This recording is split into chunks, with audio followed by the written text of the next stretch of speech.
Hello viewers. I know the first question that you're going to ask me is, what is coronavirus doing in this channel? How can we relate coronavirus with literature? I'll try to answer your question in my own way. I'm not a philosopher. I'm not a psychological counselor. I'll not even dare to sound prophetic. I'm a very ordinary human being trying to share my way of looking at this pandemic, my responses, my reactions to this entire situation. I just want to connect. I just want to build a bond, a bridge with this greater family and feel part of a whole. That's all. And if any of you feel that somewhere we think alike, I would be very happy if you would reach out to me in the comment box. You know, your comments, your constructive criticism, your likes, your dislikes, all matter to me. Because even when you are disliking a video, I think you're giving me a lot of importance. You are showing some interest in what I'm doing. Any constructive criticism is very much welcome. So I would request my viewers to subscribe, to be a part of this family, and to contribute by just letting me know what you feel about all that we discuss here, whether any of these discussions really interest you. Well, that's something that I wanted to tell you at the very beginning of this session. Let's come back to coronavirus. Well, I would really not dare once again to discuss how wretched our lives have been because of this virus. How many people have lost their lives. And you know, when I say how many, I keep on saying this. Now, we always talk about numbers these days. How many people have been affected, how many people have been cured, and how many people have died. Okay, so death has come down to a number. That is something which is very much terrifying to me, because each and every life is important. And I think one death triggers many more deaths, or rather death in life situations. So if 1 lakh people have died, then in reality 1 lakh families have died. Those are also deaths. A death in life situation, as I said. Dead man walking, you have such people. You lose your near one, you go through that trauma, and yet you have to go on living with that trauma. The economic recession, poverty, unemployment, claustrophobia, apprehension, fear of many kinds, insecurity, despair, disillusionment, frustration. I really do not have words enough to tell you how really this pandemic has affected this world. I'm too puny a person to discuss that within this little scope of mine, so I will not even try that. Now, we people who belong to the world of literature, we are sensitive people, of course. Uh, we are sensitive to the nuances of life. People who do not belong to this world of literature are equally sensitive. There's no doubt about that. But I think we are trained to be sensitive. And that is, I think, a trouble for us. Little things matter to us a lot. Now, what is literature? Once again, I'm not giving you a scholarly definition because I am incapable of giving that. In my own simple way, I can only say literature, obviously, it's absolutely impossible to define literature, especially in the postmodern world. We hate definitions. I can only say what literature means to me at times, because that meaning also keeps changing.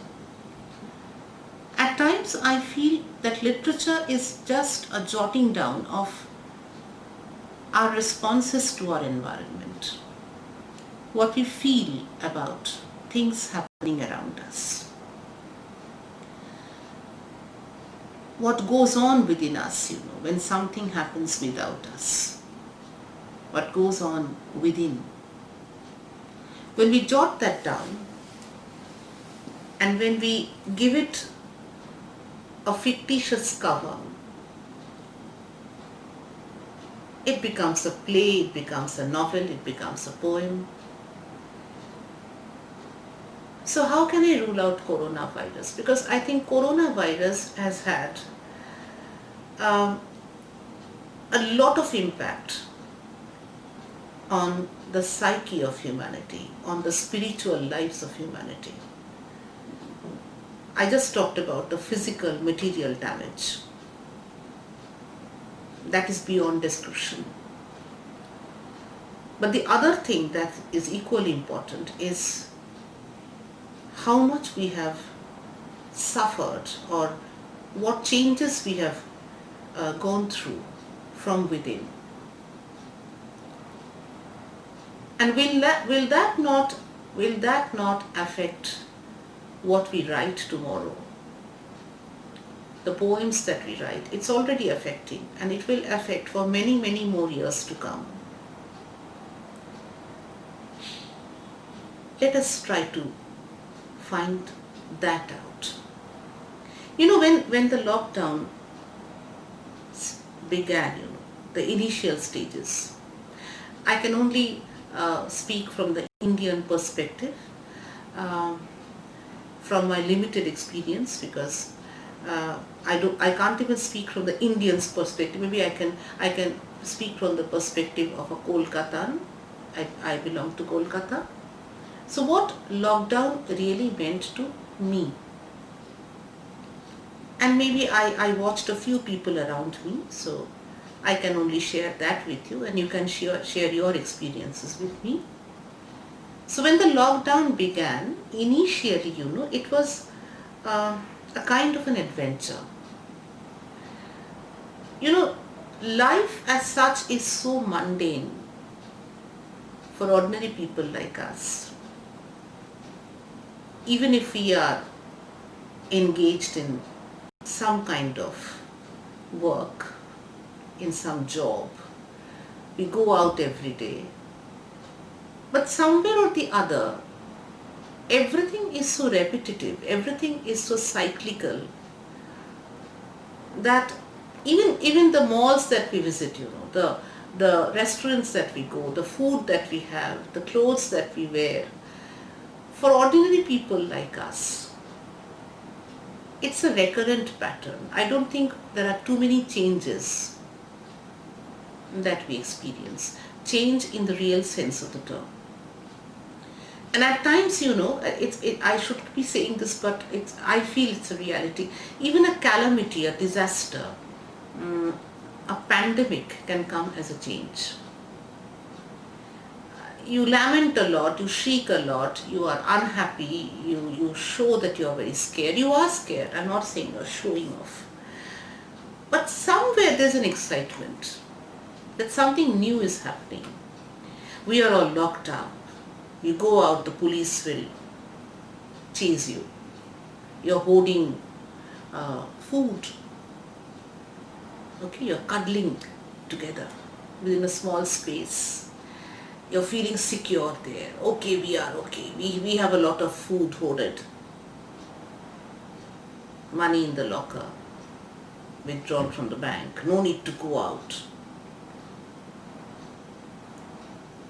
And I remember those days, those YouTube posts and those clippings in the regular news channels where film stars would come out with new recipes and what they're doing for a change and how they're cleaning their own apartments, how they're planting new saplings, so on and so forth. It was a change. And people in a way were enjoying this change. It was a break. And there were so many posts, how to make this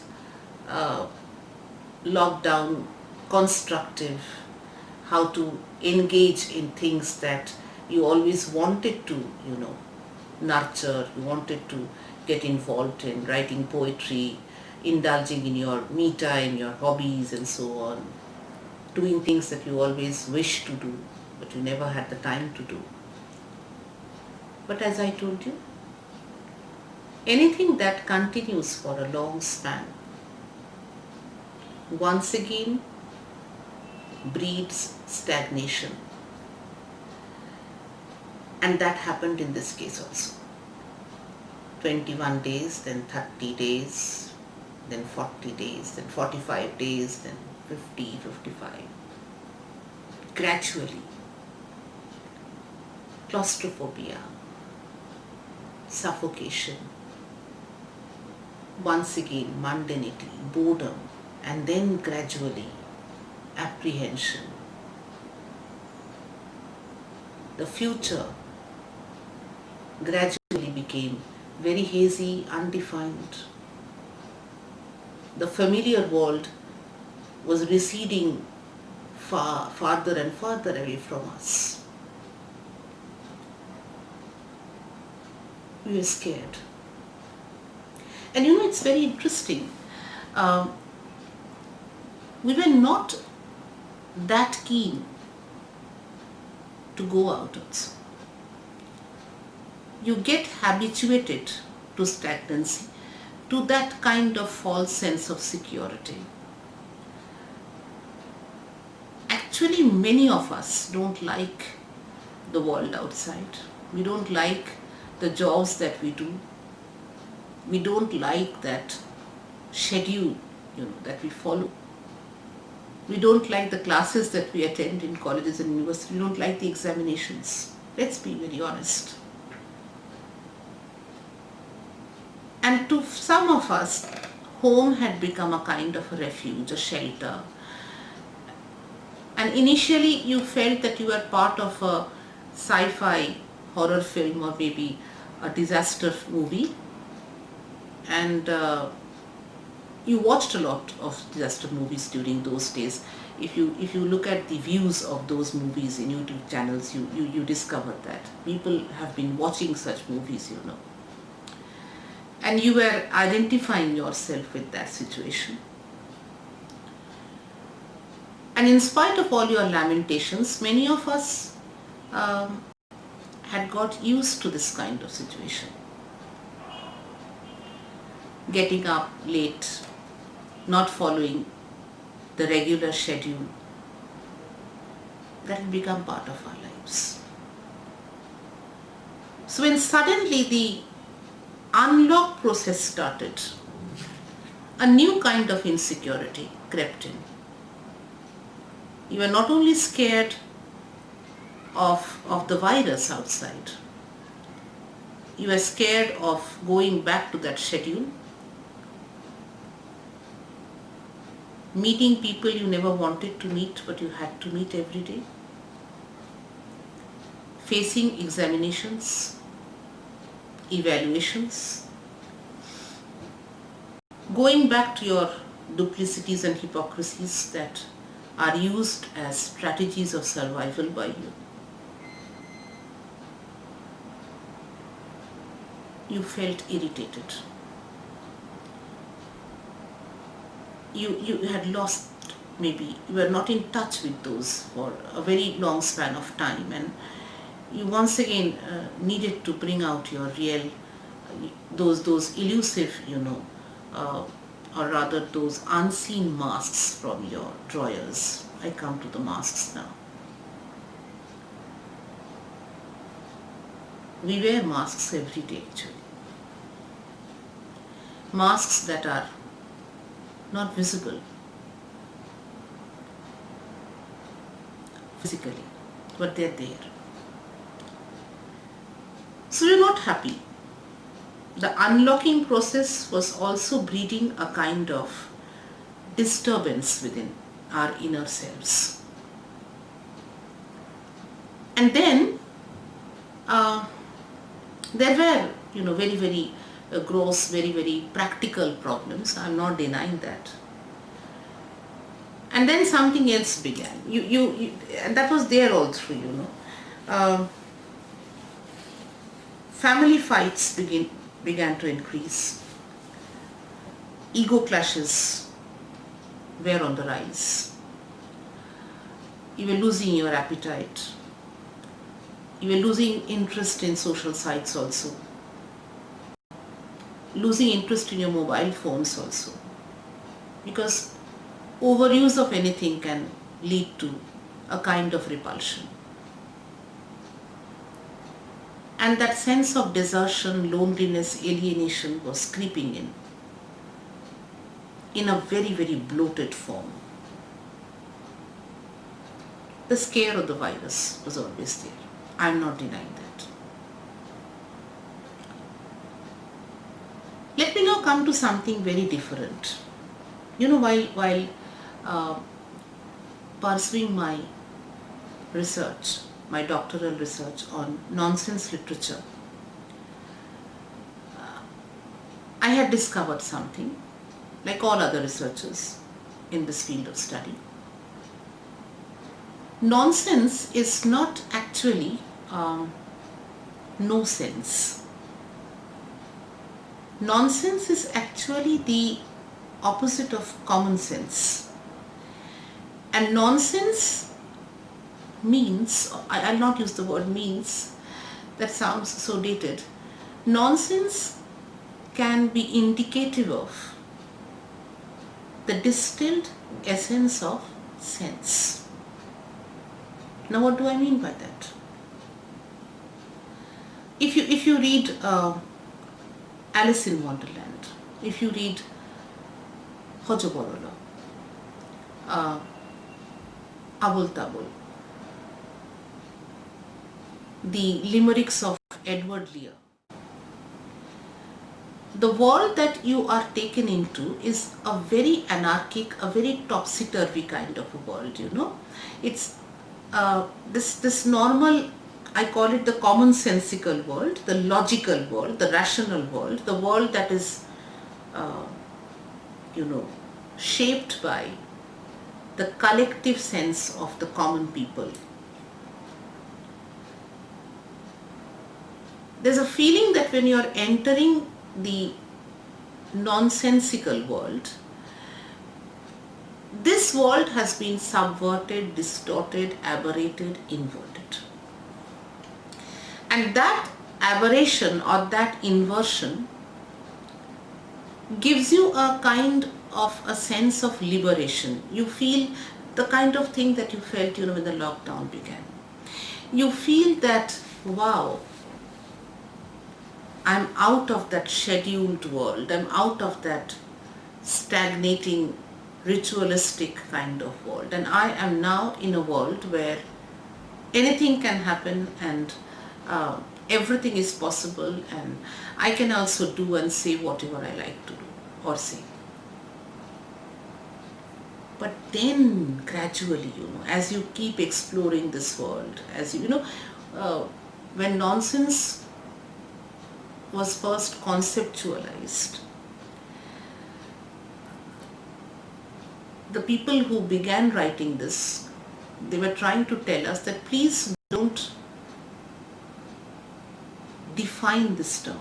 Please don't build a concept of this term. The moment you do that, it will no longer remain nonsense. But it is so difficult to think of nonsense in absolute terms. This is the world of relativity.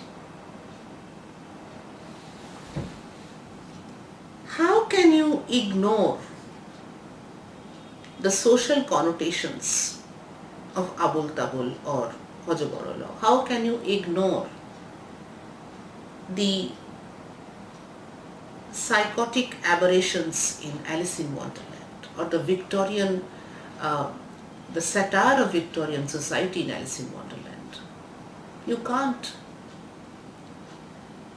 Because the work will filter through your mind, and your mind is a complicated labyrinth infected by all the maladies of this world, and you are always going to try to find out a pattern, a pattern, and that pattern will ultimately lead you to your world. You cannot detach this world from the world of literature totally. It happens almost involuntarily. So as you begin to explore, initially it's fun, it's amusement, it's happiness, pure happiness. And then gradually, your intellect comes and it complicates matters, and you begin to discover parallels of this world in that world. And you begin to discover that actually the maladies of this world, the problems of this world, the evils of this world, the absurdities of this world have been presented in a very, very hyperbole, bloated and distorted form in the nonsensical world. It is a criticism of this world in a very tangential way. The cynicism, the dig, the ridicule, the sting becomes evident after a while. This pandemic situation is in a way an absurd situation. It's an unthinkable situation. It's an unimaginable situation. We never thought ever that life would take this turn, when we were celebrating 31st December of 2019. We never thought that even this could happen. But it did happen. And all that is happening now, people wearing plastic shields, masks, gloves, those ridiculous, what do I call them, dresses, covering them from tip to toe. At times we feel that we are in Rabindranath Tagore's Tasher Desh, or in some weird Carolian underworld, or in the world of maybe Learian limericks, we don't know. Maybe we are in the world of the Wizard of Oz, or some new edition of Harry Potter. But now I have gradually begun to discover the parallels, because idle brain is always a devil's workshop, and I have been exploring and I have been discovering things.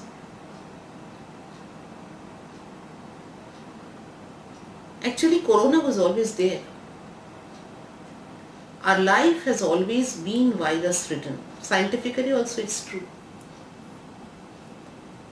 Scientists say that there are viruses all around. Your immunity helps you to save yourself from those enemies in the air. Allegorically, viruses were always there, and they are always there. It's part of our life. The virus of jealousy, the virus of lobbyism, the virus of indifference, the virus of hatred, repulsion.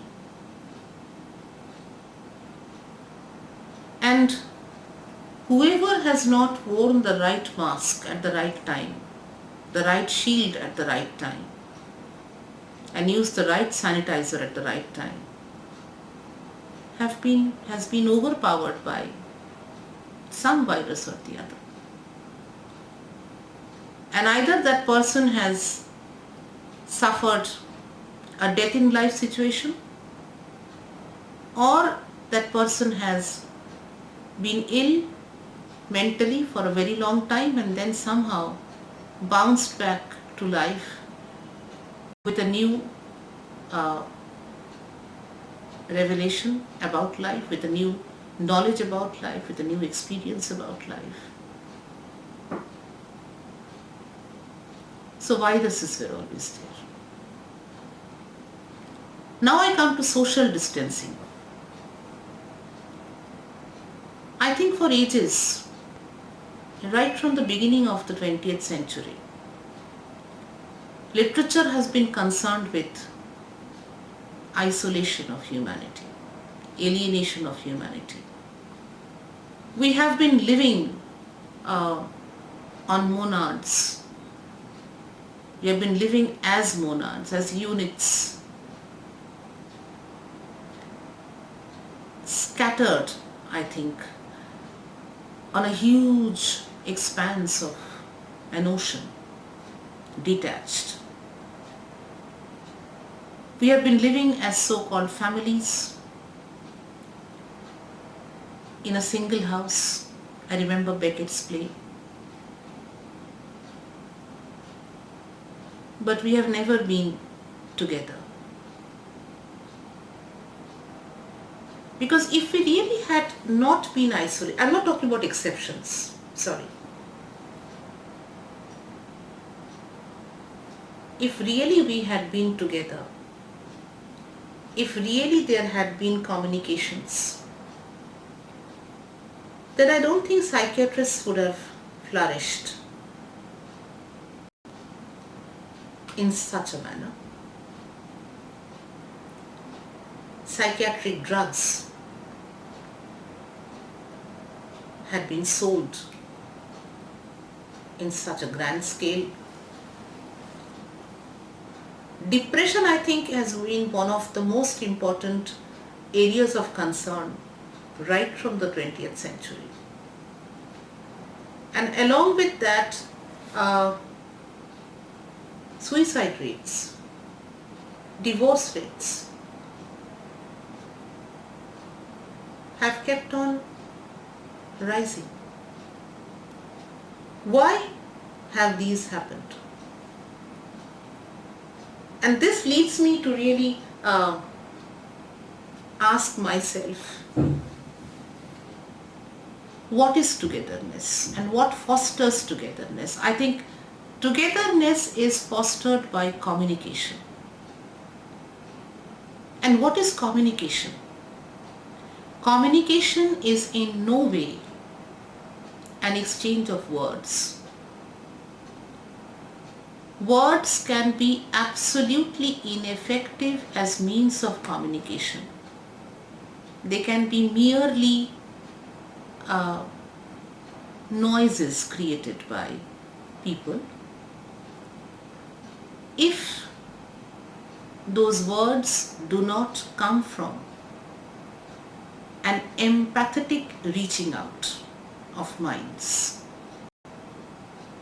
I'm not using the word sympathy, I'm using the word empathy.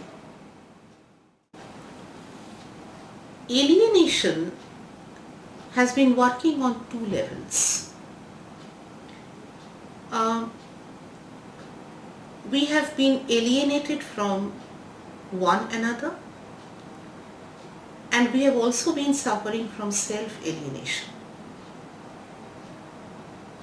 An extrovert life with maybe 1000 so-called friends in the social sites, too much of routine work,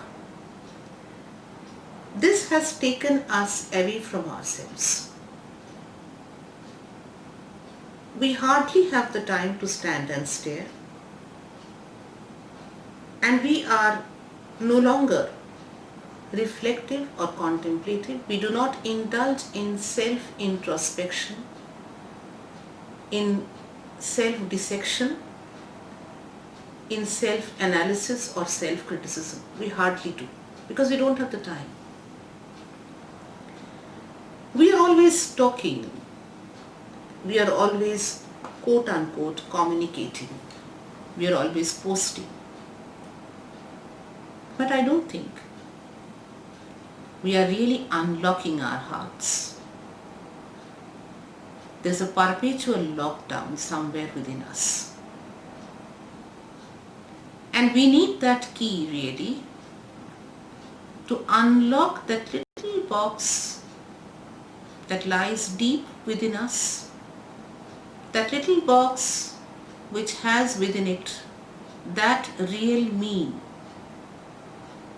who is alienated from this me that I see from without. This psychological fragmentation is causing the greatest alienation. We are so scared to stay alone in a room, to face a mirror and to talk to our own selves. I remember Lady Macbeth. She was a patient of neurosis. I don't think Shakespeare was aware of these terms because Freud began the journey, but from the 21st century or 20th century perspective, we can call her a patient of neurosis, and apparently she commits suicide at the end. Do you know the reason behind that? She was lying to herself even in her soliloquies. She was lying to herself even when she was talking to herself. That is what we mean by psychological fragmentation or self-alienation. And that happens when you don't talk to yourself, when you don't build up a bond or a bridge within yourself, within the outer you and the inner you. It's very important. And once you are capable of knowing yourself, you become a complete human being. You become a person who is substantial from within. Someone who is in total control of the kingdom that lies within. And only when you know yourself, you are capable of knowing others. Only when you reach out to yourself, you are capable of reaching out to others in an empathetic manner, not in a sympathetic manner. You need to go and sit where the other person is sitting and look at the world from the eyes of that person. Keats's negative capability. And then the words will really matter. And then there will be a real communication. And then the problem of alienation, the problem of isolation, the problem of loneliness, the problem of feeling deserted will vanish forever. We are all trying, we are all praying, we are all waiting for a vaccine that will kill the coronavirus. But till that vaccine comes, in these hours of isolation, we need to create a vaccine that will help us to unlock that little box within us.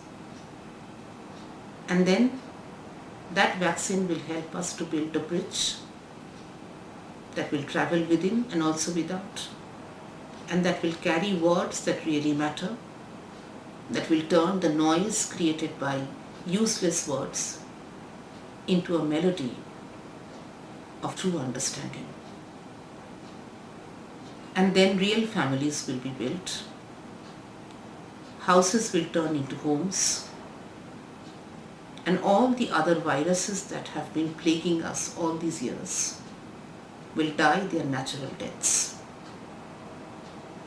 Suicide rates will obviously decrease. Divorces will gradually be sliding down the ladder. Because people who know their own selves always make the right choices. Generally they make the right choices. They'll never go in for a marriage that may break. The problem lies in fragmentary selves. Fragmentary selves can never build relationships that sustain themselves perennially. We all hate the coronavirus. We all want the coronavirus to leave us forever, to die a death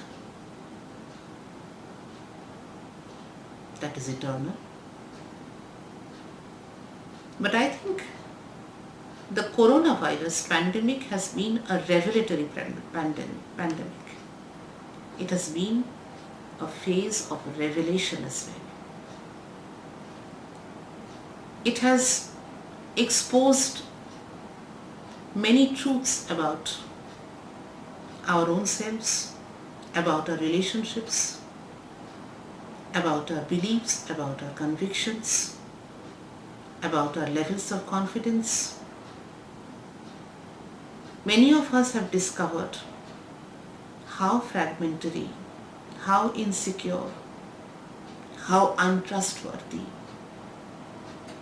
how unreliable, how fragile the foundations of our lives have been.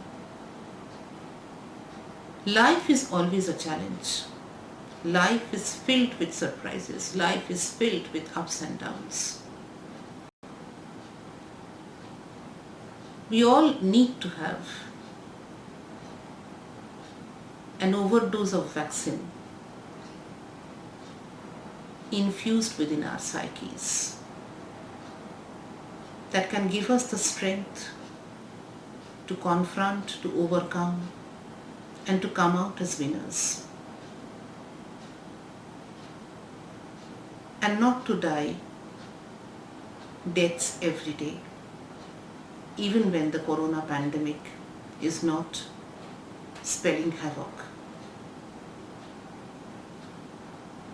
That is what I wanted to share with all my viewers. It is time for us to really look into ourselves, to unlock the fortes that we have built, and once corona disappears, not only will we destroy the masks, the N95 masks, the N99 masks, we'll also destroy those unseen masks that we wear every day, facades that will build claustrophobia within us, facades that isolate us every day. from our own selves and from people who surround us. Thank you so much for your patience. We'll await your comments. This entire talk has been on reaching out, and I really hope that you will reach out to me. See you soon.